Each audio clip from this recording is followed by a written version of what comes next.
A friend of mine was going through an extended, difficult period in his life at work, and he decided to get into beekeeping to relieve his stress. At least that's the story he told me 6 years ago. But I knew instantly, maybe beekeeping could help me, because I had 1,000,001 problems in my life, and I thought, if I throw myself into the art of beekeeping, maybe it could help me. So I spent a fortune on equipment. Langstroth boxes, boards, lids, frames, hive tools, bee suits, veils, sugar water, candy for the winter feeding, and various treatments for all manner of hive problems. And I read all the books on how to be a master beekeeper. The whole thing was expensive and it was time-consuming and back-breaking work. But, quickly I lost the joy.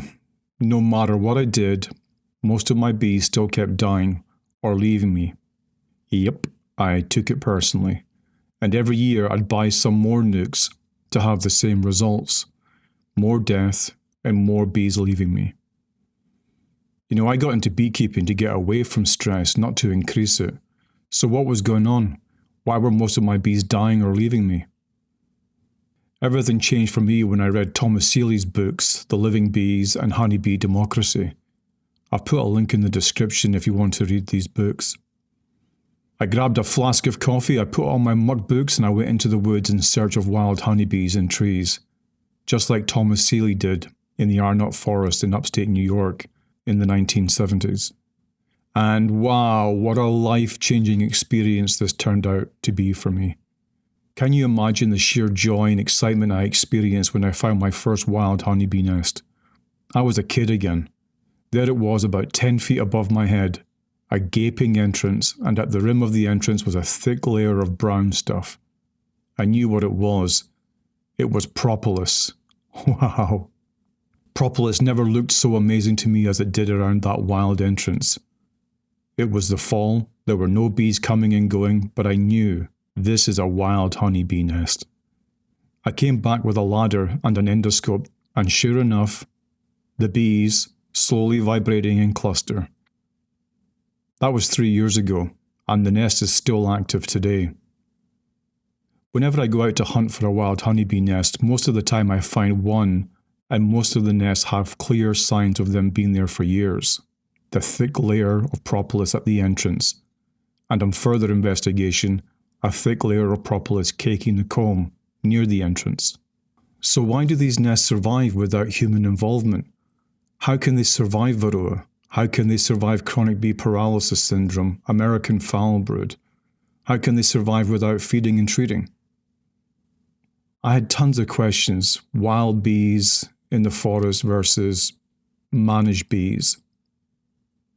From that day forward, I determined to replicate the wild conditions by placing hollowed out logs on people's properties and focus more on creating foraging habitat and observing honeybee life at the entrance of log hives.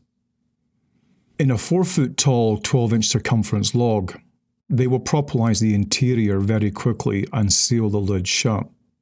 And once that propolis seal is on, I never crack the seal. Keep in mind, I do this to monitor how bees survive without human interference. I do have a couple of boxes, so I can get honey. Well, in the 3 years I've been doing this, what have been the results? Most of the log hives are now going into year 3, and the joy of beekeeping has returned to me. Less meddling and more observing.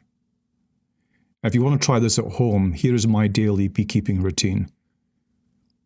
I pick a hive or a wild nest that I want to observe. I set up the camera and film for 15 minutes. Relax, watch, listen, and smell. I upload the footage to the computer. I turn on some relaxing music, get a cup of tea. I slow the footage down by 50%, and that will give me about 30 minutes of observation time. Be prepared to enter into a whole new world when you slow down that footage and observe the life of the bees.